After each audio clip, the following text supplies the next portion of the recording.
Night City's on fire. Bullets in the street, smoke in the air, rents climbing faster than a tiger claw on synth coke. And the corpos? They're just circling up there, waiting for you to blink, so they can snatch whatever's left.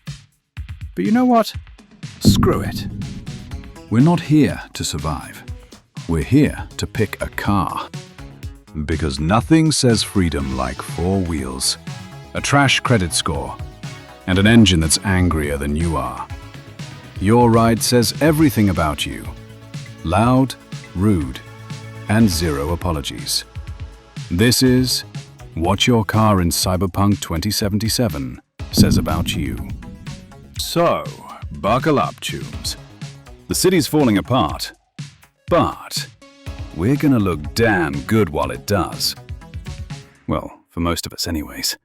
Because then, there's Makigai, the car that makes you look at all the chrome monsters of Night City, Rayfield slicing through neon, Quadras growling like wild beasts, and still say, yeah, I'll take the one that looks like a microwave on wheels. Makigai isn't a car. It's an apology with headlights. 2 seats, no trunk, and the kind of body design that screams, I don't care anymore, I've stopped trying, this is who I am now. It's not affordable. It's a confession. You don't drive a Makigai. You fold into it, like a bad decision you're still pretending was intentional. Pull up to a red light, and even the guy on a rusty bike looks down at you. Pull up to a date, and she suddenly remembers she has plans. You're not picking her up, you're giving her a reason to walk home. Makigai didn't just cut corners, they skipped dignity. Wheels, doors, embarrassment. Done. And of course, the Makigai driver's weapon of choice, Sir John Fallistiff. Because nothing completes the look like swinging a pink, vibrating humiliation bat while driving what's basically a motorized lunchbox. Then there's Mahir. Mahir is for the guy who thinks he's winning, because his van has 5 seats and no airbags. Sure, compared to Makigai, you get more car, more doors, more seats, more van. But that's like bragging your dumpster is bigger than someone else's trash can. It still smells like failure, just with legroom. You picked a van because you thought it made you useful, respectable, the kind of man who gets things done. But no one respects the guy who drives the team van to a shootout, especially when it's a Mahir. And yeah, maybe you saw the Trail Bruiser, rocket launchers, crystal dome armor, shreds cop cars like paper. For a second you thought that meant your Mahir had potential. It doesn't. That beast wasn't built by Mahir. It was salvaged by Bargast, modded by Warzone mechanics who needed something cheap and disposable. You didn't buy a car. You bought a box with depression. And the kind of girl who's into vans? She's a walking red flag with a cigarette burn on her jacket, 2 kids she never mentions, and a neck tattoo she calls art. She's in your passenger seat, scrolling hollow dating apps mid-drive, already figuring out how much chrome she can pawn off your dashboard. Van life in Night City isn't romantic. It's a middle seat that doesn't recline, a cracked hollow screen stuck on Trauma Team reruns, and waking up under an overpass with a tiger claw graffiti tag on your rear window. But at least Mahir drivers pretend they have personality. Then there's Archer, the NPC starter pack. Archer is what you drive when you've accepted you're part of the background. It's not flashy, it's not fast. It's the automotive equivalent of a loading screen. Functional, forgettable, and just barely interesting enough to get you from A to B. The Hella ECD i360. That's the default starter kit for every Night City commuter. Boxy lines, discount plastic, and just enough horsepower to outrun an electric scooter on a good day. It doesn't roar, It hums. It's the kind of car you leave unlocked because honestly, who's stealing this? And then there's the Quartz, Archer's idea of a sports car, which is like dressing up for a date in your work uniform. Technically an effort, but nobody's fooled. Sure, it's got a stronger engine and a two-seater vibe, but it's still the middle-class hero's way of saying, I want to be dangerous, but I also clip coupons. To its credit, the Quartz found a second life with nomads, who love it for being durable and desert-ready. But let's be real, nomads could turn a toaster into a death machine. That's not Archer's flex, that's theirs. And yet, there's something endearing about an Archer. Thee's first ride wasn't about horsepower or style. It was about having just enough space for Jackie, a gun, and a trunk full of bad ideas. So what does your Archer say about you? It says you're not a legend, not yet. But every story needs a humble beginning, and nothing screams humble quite like starting with a Hella. But enough of the loser cars. Thorton is where the real vehicles begin.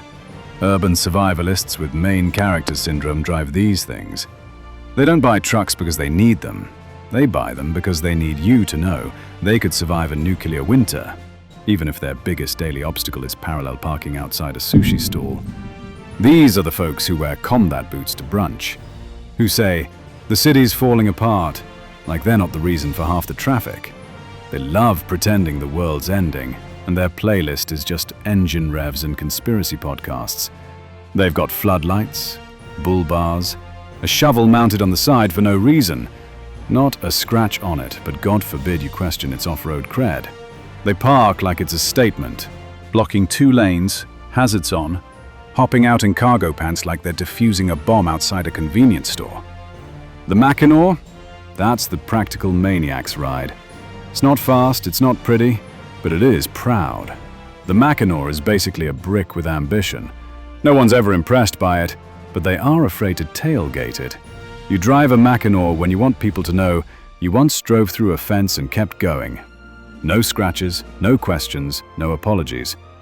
And then there's the Merrimack, the 6-wheel luxury war tank. It's part SUV, part bunker, and part overcompensation on wheels. You don't just drive a Merrimack, you deploy it. It rolls through Night City like you're leading a convoy, even if you're just picking up takeout. Retired NUSA agents buy these to feel like they're still on the clock. And corpo preppers buy them to survive doomsday in style. It's ridiculous, it's loud, it's absurdly armored, and yeah, it's kinda awesome. But not everyone wants to roll through Night City like a rolling fortress. Some people just want to go fast, even if they can barely afford the gas. And that's where Mizutani comes in. If you drive a Mizutani, you're the underdog with something to prove. You can't even afford a Quadra. But you know one thing, you don't need corpo money to win. You'd rather drive ugly and earn respect than look pretty and get smoked. Shy on drivers are the wannabe heroes. You live for the revs, the late-night races under neon rain.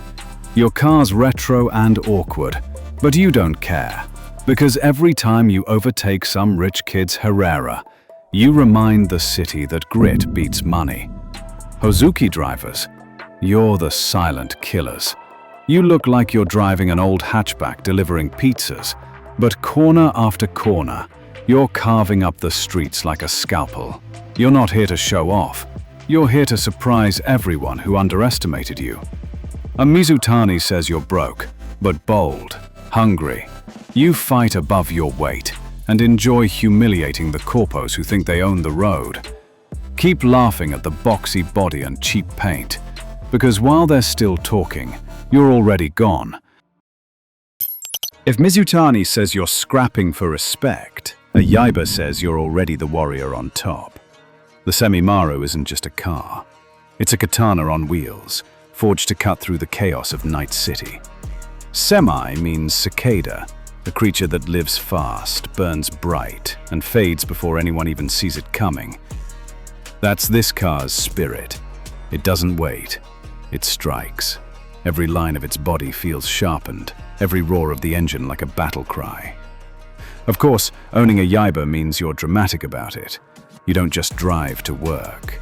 You descend, like a cyber samurai, ready to duel at every traffic light. You're not subtle. You're the guy who revs at 3 a.m. just to hear your own legend echo down the block. And honestly, fair. When you've got a machine like this, you've earned the ego. Every drift is a kata, every burnout a finishing slash. This car doesn't just move, it performs. You either respect it, or you get out of the way. A semi-maro says you don't chase respect, you are respect. Nobody buys a Chevillon because they're powerful. They buy one because they want you to look twice. This is the car of Night City's middle management elite. Guys with keycard access, security escorts, and absolutely no real authority. The Thrax Jefferson, that's not a limo. That's a rolling panic room. Thick armor, suicide doors, bulletproof glass, all to protect a man whose biggest threat is a rescheduled audit. He drives like he's evacuating a war zone, but he's just late to a KPI review in Corpo Plaza. Blazer in the back seat, taser in the glove box, backup tie, just in case Jenkins swings by. Then there's the Ragnar, 6,000 pounds of pure pretend. Painted like a Militech transport, drives like one too. Also, Greg from procurement can feel like he's in the trenches while picking up soy steak at the Glen food block. These are the guys who bark at baristas, call every co-worker chief, and treat CCing the director like a power move. They call it presence. But really, it's just performance. Because Chevillon drivers don't lead, they report to someone who does. And in their heads, every parking spot is a turf war. Every lane change, a show of dominance. Chevillon, for when you crave the respect of a CEO, but only made it as far as Arasaka's urban logistics manager. Alvarado, Cortez, Columbus, De Leon, Narvaez. These aren't just car models. They're names of conquistadors. Men who marched under royal banners, claiming land, gold, and glory. Villefort wants you to feel like you're cut from the same cloth, like every drive is a victory parade, even if the only thing you're conquering is traffic on the freeway.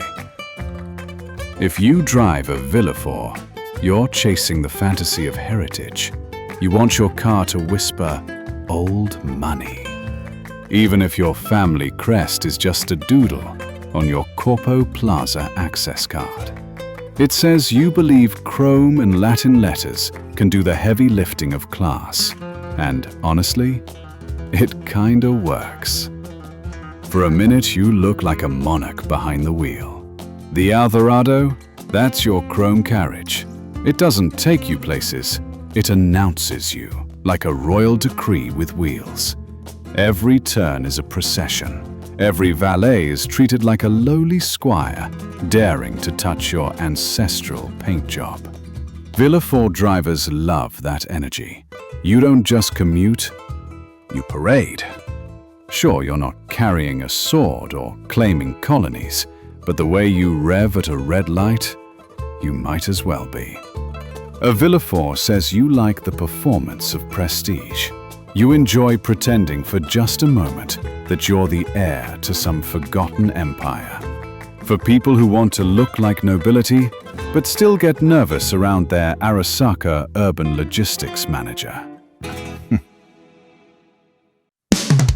If you drive a Quadra, your car says you don't care about comfort or class. You care about power, chaos, and leaving tire marks on the city's face. You're the kind of driver who believes every red light is an insult, and every burnout is free therapy. Smooth rides are for corpos. You want to wrestle with your car and laugh about it later. The Turbo R is pure muscle car mythology. Born in Detroit and raised on cracked asphalt, It's the car every wannabe racer dreamed of when they were wrenching on beaters in back alleys. This isn't just a ride, it's a rite of passage. Every roar of that VTEC engine is a middle finger to quiet streets, to safety, to anyone who thinks responsible driving is a thing. You don't just drive a Turbo R, you survive it. And when you do, you walk away with stories, scars, and the smug grin of someone who knows they've tamed the untamable. But if the Turbo R is a legend, the Type 66 Avenger is the monster under its bed. This thing isn't a car. It's an apex predator wrapped in steel and chrome. Its roar shakes windows. Its presence shuts down entire lanes. The Avenger doesn't care how skilled you are. It only cares if you're brave enough to hold on when it bites back. It's what happens when muscle car fantasy evolves into full-blown intimidation. You don't drive an Avenger. You command it, if it decides to listen. Quadra says you're reckless, loud, and maybe a little stupid. But you're also the kind of person who would rather live dangerously than blend into traffic like everyone else.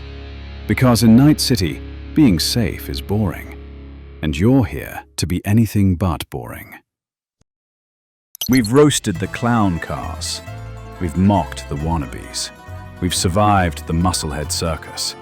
But this is what happens when V stops taking side gigs and starts owning the table. Welcome to Herrera, where every mile is a red carpet entrance. The Outlaw GTS is more than a hypercar.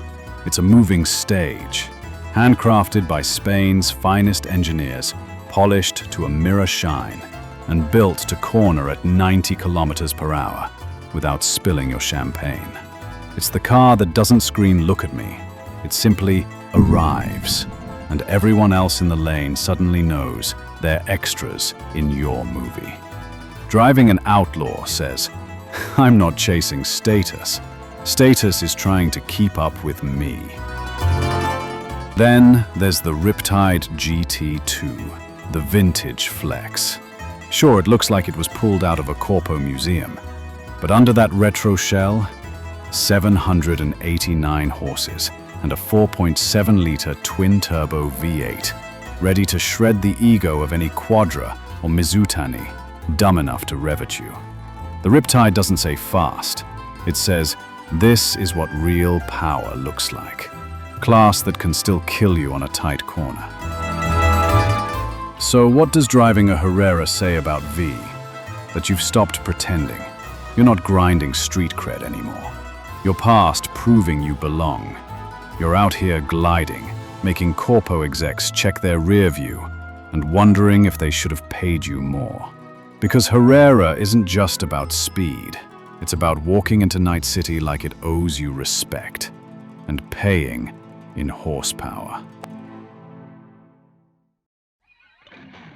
Porsche, the car of a rock star, the last human rebellion on wheels, and yeah, the most expensive one you'll ever buy.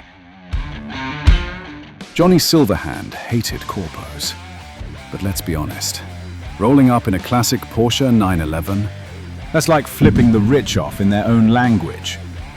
It's not just fast, it's a contradiction on four wheels, the kind of car that says, "I'm too cool for your system," while also looking like it was made to park outside a corpo boardroom just to insult it. And that's why it works, because this car doesn't care about hypocrisy. It cares about attitude. About giving middle fingers at 150 kilometers per hour and looking damn good while doing it. The cabriolet, that's the punk equivalent of showing up to a riot wearing a designer jacket. Loud, reckless. The top-down screams, "I'm rich, but I still want to feel the wind while I tell the world to choke." And if you're not cool enough to pull that off, this car will call you out faster than Rogue on a bad day. What does Porsche say about you? That you're here for rebellion, but you're not above looking damn stylish, while you burn the city down. It's chaos, but it's chaos with handcrafted leather seats. Because Porsche isn't just a car. It's Johnny's perfect contradiction. A bougie punk missile built to tell the corpos exactly where to stick their money and make them jealous while doing it. All roads in Night City lead here, to the end of the grind, to the place where ambition stops being hunger and becomes divinity. Rayfield isn't transportation, it's coronation. The machine you step into when you're done surviving and ready to rule. This isn't a car for winners. It's the altar where winners are crowned. The Caliban? That's not speed. That's a jet engine forged into a predator. It doesn't drive. It erases the road beneath it, as if the city itself bows and parts ways. And then there's Guinevere, the final chapter. A V16 hymn of wealth and wrath, its crystal dome sealing you inside a private empire, while the world outside dissolves into irrelevance. This isn't leather and luxury. This is a crown of steel and silence. The kind of machine that turns every street into your procession. People don't look at Guinevere. They kneel. From scrap heaps and boxy Makigais to screaming Quadras, loud punk rock Porsches, and the polished arrogance of Herrera. Every car was a story, every engine a confession. But at the end of the road, there's no rival, no fight, no chaos left to conquer. Just the hollow roar of power at its peak. That's the paradox of a Rayfield. It doesn't just crown the king, it anoints a god. The god they've built, the tyrant they worship, the living pulse of Night City itself.